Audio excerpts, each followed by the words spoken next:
निर्माण झालेले जे काही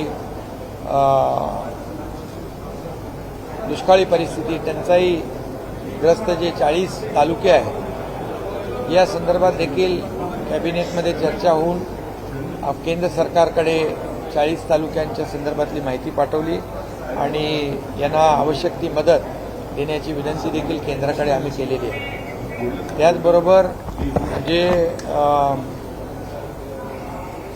जस्टिस शिंदे कमिटीचा अहवाल जो मराठवाड्यातला जुन्या नोंदी कुणबी असलेल्या तो एक प्रथम अहवाल जो त्यांनी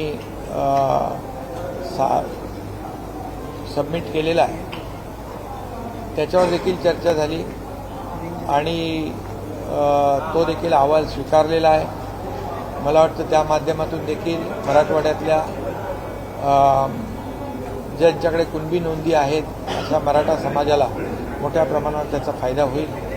त्याचबरोबर सुप्रीम कोर्टातल्या क्युरेटिव्ह पिटिशन जी आहे ती देखील तात्काळ त्याची सुनावणी घ्यावी अशा प्रकारची विनंती देखील सुप्रीम कोर्टाला करण्याचा निर्णय झाला आणि त्यासाठी जो आयोग आहे त्या आयोगाला देखील मराठा समाज मागास कसा आहे या संदर्भातला पूर्ण डेटा एम्पिरिकल डेटा गोळा करण्याच्या सूचना दिलेल्या आहेत आणि त्याप्रमाणे कारवाई देखील सुरू झालेली आहे आणि त्यासाठी जस्टिस भोसले अध्यक्ष म्हणून जस्टिस गायकवाड आणि जस्टिस शिंदे यांची एक कमिटी गठीत केलेली आहे आणि ही कमिटी जी आहे मराठा समाजाला आरक्षण मिळालं पाहिजे, टिकणारं आरक्षण मिळालं पाहिजे, कायद्याच्या चौकटीत बसणारं आरक्षण मिळालं पाहिजे यासाठी हे तिन्ही निवृत्त न्यायाधीश न्यायमूर्ती यांची कमिटी सरकारला मार्गदर्शन करेल आणि त्याचबरोबर जो मागास वर्ग आयोग जो आहे त्याला देखील मदत करेल जेणेकरून ही जी काही एम्पिरिकल डेटा गोळा करण्याची प्रक्रिया आहे ही अतिशय प्रभावी आणि वेगवान करण्यासाठी याचा फायदा होईल। त्याच्यामध्ये त्यांनी जो अहवाल तयार केलेला आहे प्रथम अहवाल आहे तो 13,500 कुणबी नोंदी आढळलेल्या आहेत आणि त्या आज त्याला मान्यता कॅबिनेटमध्ये दिलेली आहे। याचा फायदा मराठा समाजाला नक्की होईल।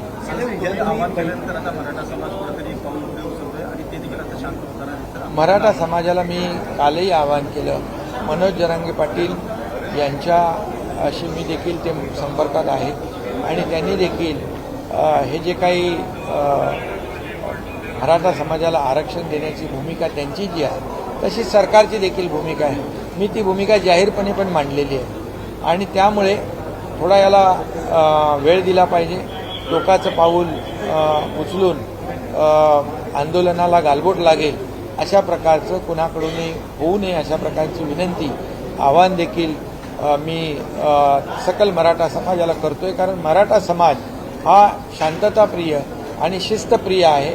कारण गेल्या वेळेस 58 मोर्चे लाखांचे 58 मोर्चे निघाले, लाखो लोक एकत्र जमा झाले पण कुठंही हिंसात्मक आंदोलन कुठेही झालं नव्हतं।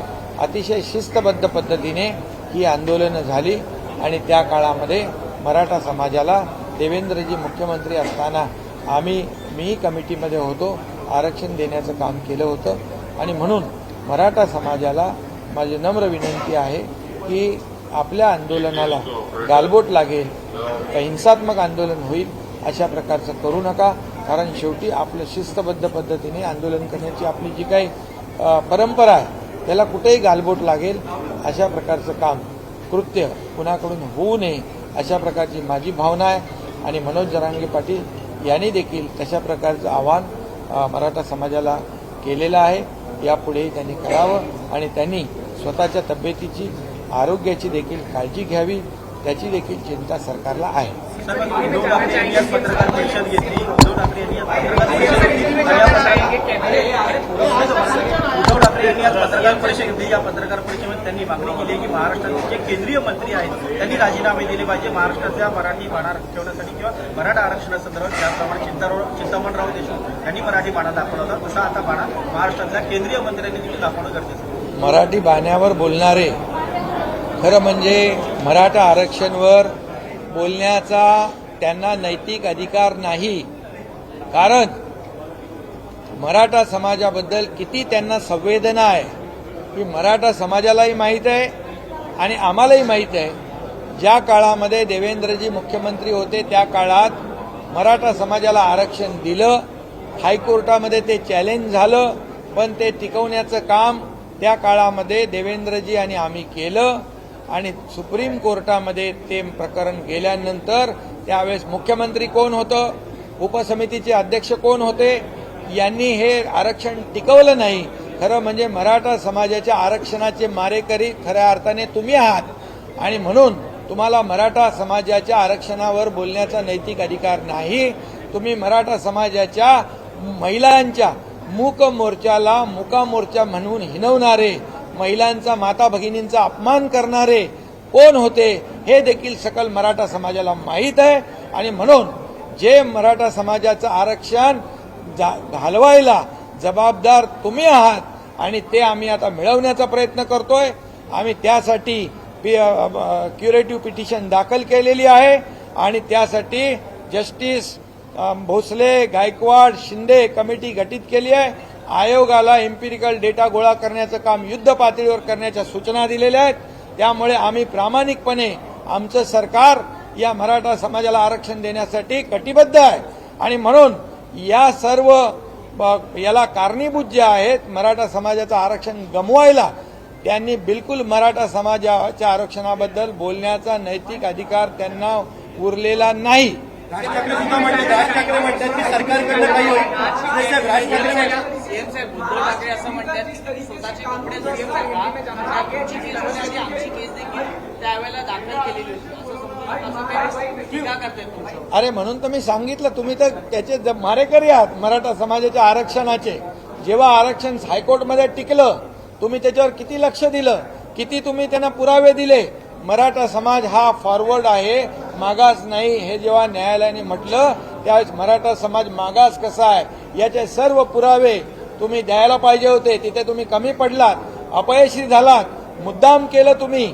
या सगळ्या गोष्टी मराठा समाजाला माहिती आहेत आणि म्हणून आज जे काही मराठा समाजाला भडकवण्याचं काम बिलकुल त्यांनी करू नये. मराठा समाज शिस्तप्रिय आहे, मराठा समाज शांततेने आंदोलन करणार आहे आणि हे सरकार मराठा समाजाला टिकणारं, कायद्याच्या चौकटीत बसणारं आरक्षण देण्याची जबाबदारी आमची आहे. आम्ही कटिबद्ध आहोत. इतर कुठल्याही समाजाला त्याच्यावर अन्याय न करता म्हणून आमचं काम युद्ध पातळीवर सुरू आहे. त्यामुळे त्यांच्या पायाखालची वाळू सरकली आहे, त्यांना पोटदुखी उठलेली आहे की आम्ही करू शकलो नाही, परंतु हे करण्याचा प्रयत्न करतात आणि म्हणून आम्ही प्रामाणिकपणे आमचं सरकार मराठा समाजाला आरक्षण देण्यास कटिबद्ध आहे.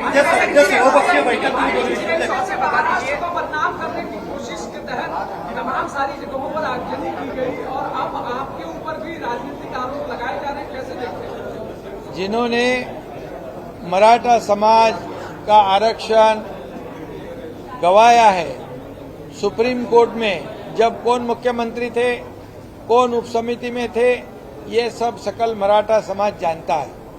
अभी हमारी सरकार ये राज्य में कानून व्यवस्था बनाए रखने की पूरी कोशिश कर रही है और मनोज जरंगे पाटिल इन्होंने भी आह्वान लोगों को किया है कि मराठा समाज ये बहुत ही शांति प्रिय और शिस्त प्रिय तरीके से आंदोलन उनके होते हैं.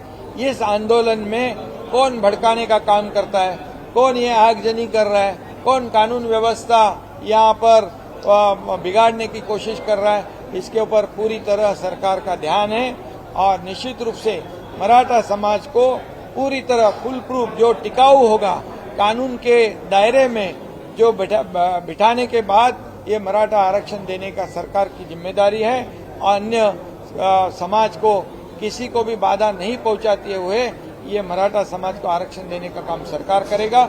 उसके ऊपर काम शुरू है.